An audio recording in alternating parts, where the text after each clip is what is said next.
How's it going, guys? So in this video I'm going to take you through a step-by-step guide on how I built this bioactive rainforest enclosure for my hatchling Boyd's forest dragons. Now the enclosure itself is a glass exoterra. It's a 60 by 60 by 45 deep, and these work really great for bioactive setups, mostly because they're waterproof, they're glass, and they can handle that high moisture content. So if you think about using something like wood or anything like that, I'd really try hard to seal it well and put a lot of stuff on there, because over time it could rot and waste away. You want something that's going to last a long time for a setup like this, because this is a setup that you're really not going to have to do much with once it's set up.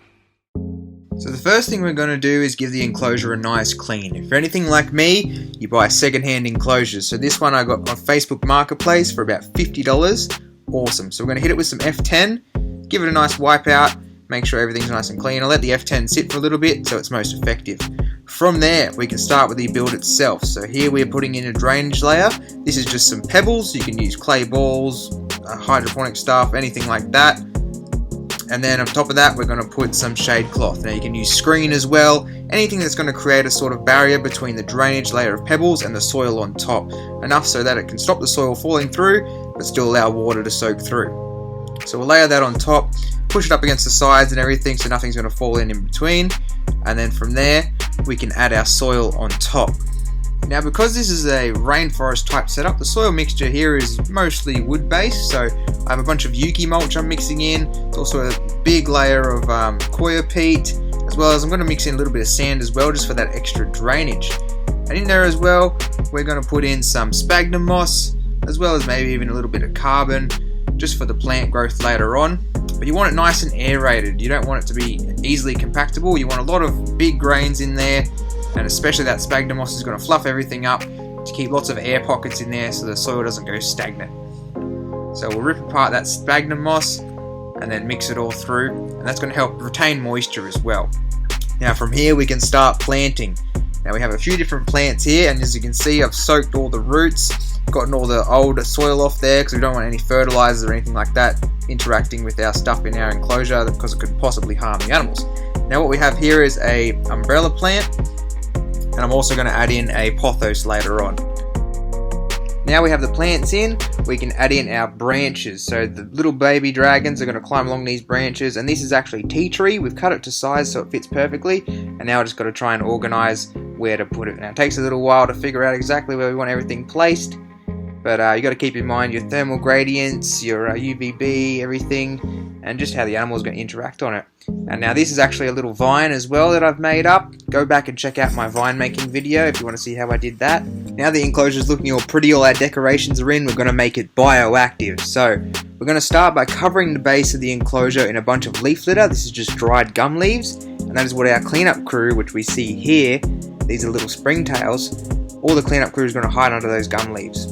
Now we're also going to add in some slaters. Now these guys are very good at breaking down waste as the animal defecates or anything like that. They're going to break that right down, and the springtails will break it down even more. Now the slaters, as you can see, we can just tap them in off a bit of bark, or even throw in a few bits of bark that they're on, and they'll go in there, start hiding in the leaf litter, breaking down that waste and mold, anything like that, and reproducing.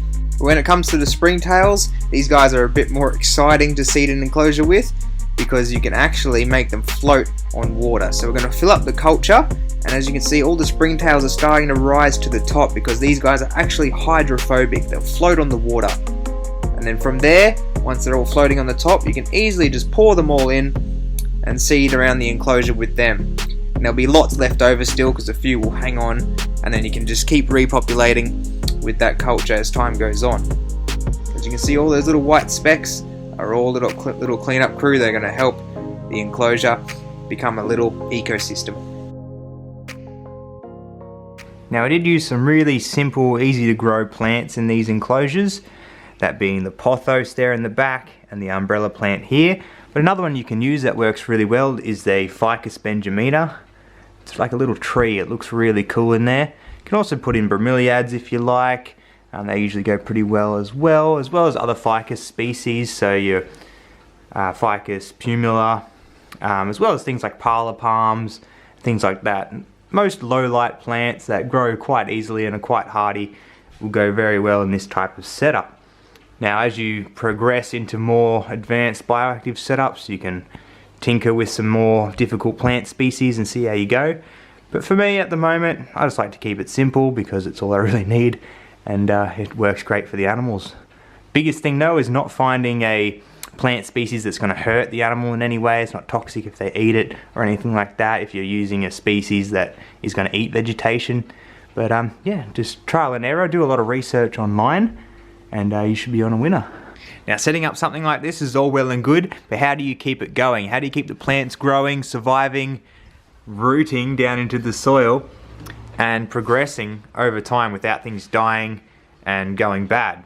It's all about your lighting. So on top here we have some LED lights, and you can use things like this. This is the Arcadia Jungle Dawn, one of the best plant growth lights on the market, but you can get other things that are similar as well. What you really want is something that puts out a good amount of energy, high lumens, and 6,500 Kelvin or thereabout. Something within that range which is going to actually help the plants photosynthesize and grow is what you're going to need for success. So now that the plants are taken care of, we will also add on a UVB light for our reptiles that are going in. UVB is very essential. It helps mimic the sun and all the spectrums that the sun produces. Really important for animals' bone health and many other metabolic processes in these little reptiles. And from there, we can actually look at this enclosure's inhabitants. In our new little jungle, we have some little tiny dragons. My Boyd's Forest dragons have finally hatched. Make sure you check out my last video before this to see the whole process with these guys. They're doing really well. They're all eating now, and they're just powering along. They're so cool. They look so great in this enclosure. It's so much better for them too. The live plants, the self-cleaning aspect of it as well. Keeps maintenance for me down, and it just makes for an awesome environment for them. Now the plants have been growing a bit as well, and it's just such an enjoyable way to keep. Now I hope you guys learn a thing or two from this video. This is quite a basic bioactive setup. You know, the plants are really easy to keep alive and things like that, and you really don't have to go too complicated if you don't want to. This is really just the most enjoyable way to keep things indoors, in my opinion, if you can do it for the species. And yeah, give it a crack if you like, and let me know how you go. I'd love to see photos. Send me some photos through. Make sure you follow my Facebook page for more updates on there. Otherwise, subscribe for more Australian reptiles, and hey, I'll see you next time.